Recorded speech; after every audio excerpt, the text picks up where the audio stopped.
Welcome to a quiet Sunday in the workshop. It's just me from the future.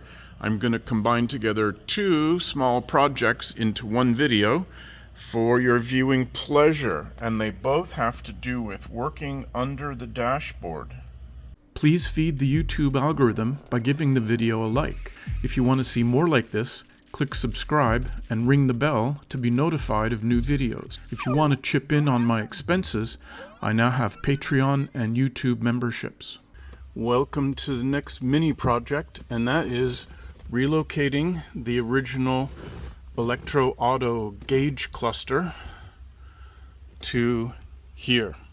Now that's only one hole, and that one is going to be for the DC amps. I still want that because this is controller amps, not motor amps, and the EVTV box has no way of reading controller amps at this point. The other gauge is state of charge, and that is calibrated to the voltage levels of the lead acid battery pack, which is wildly different voltage characteristics than the lithium pack that's going to come from the Tesla modules.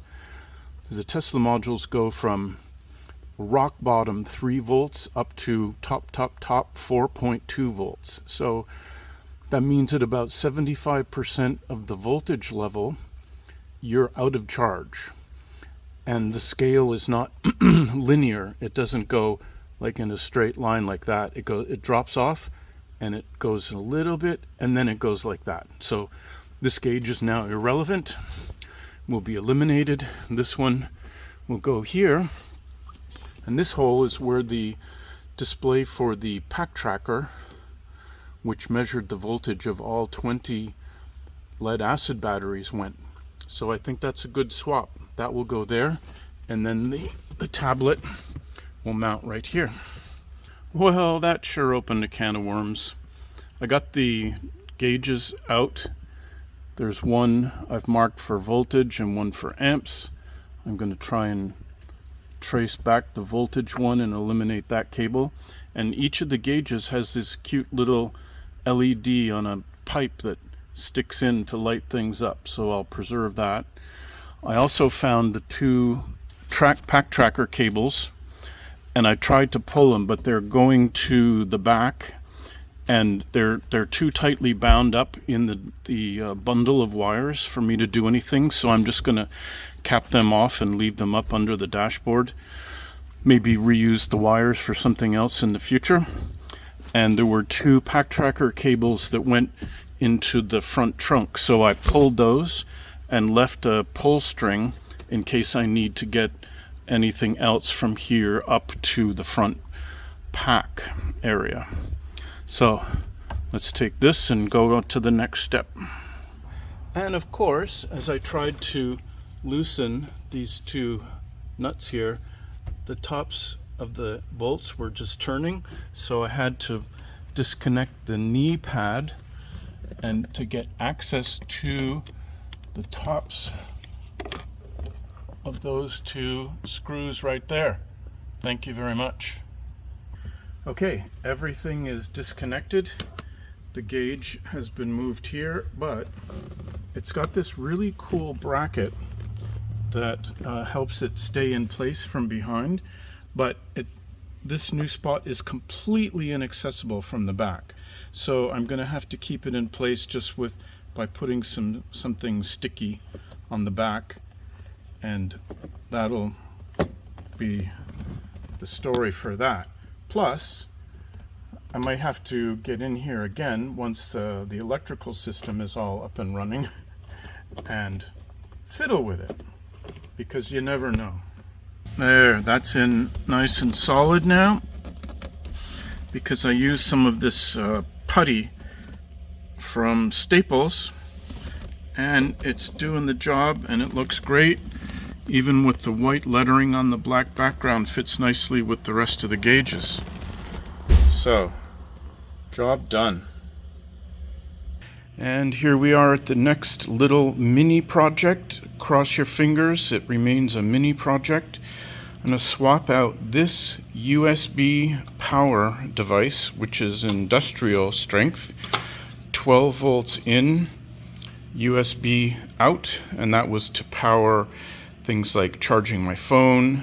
And my old system actually had a phone in the dashboard that showed my battery state, and then I'd plug in any other USB things that needed to be powered up.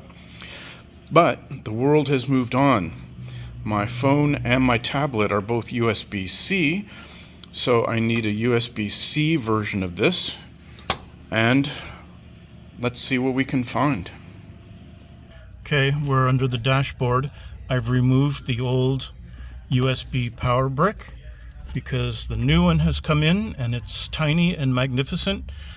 And you can see, maybe, it says USB Type-C PD, and that's for power delivery. That's the USB-C high power charging system. So the funny thing is, this is from a company called Cool Gear, and the old one was actually also from Cool Gear. So that's pretty coincidental. So I've taken the screw out of here. Gonna mount that one there. Need to pop a new riv nut in right here, and then I'll be able to mount this. I'll hook up some 12 volts and see what kind of charging I get out of it. Okay, I've got it installed. I hooked up a 12 volt power supply, and we're in here, ready to go. And I'm going to use my earbud base station as my smoke test as I plug it in.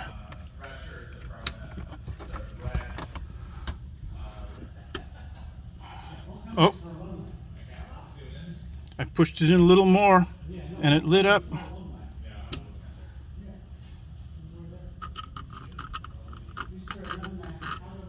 Let's try the other plug. And it lit up. It's not on fire. Let me try the phone. Okay, now I'm going to plug the phone into the new USB-C device. And yep, we get double lightning bolts. We are charging with PD. Fantastic. Just before we wrap up, I want to thank my Patreons, Peter Bouvier and Puppy, for their support. We also just popped over 2,000 subscribers, which is quite a nice milestone for my little channel. All support is greatly appreciated. Hey, I hope you enjoyed the video, and if so, please give it a thumbs up. I see that 81% of the viewers aren't subscribed. Please do, as it does help the YouTube algorithm. Take care and see you next time.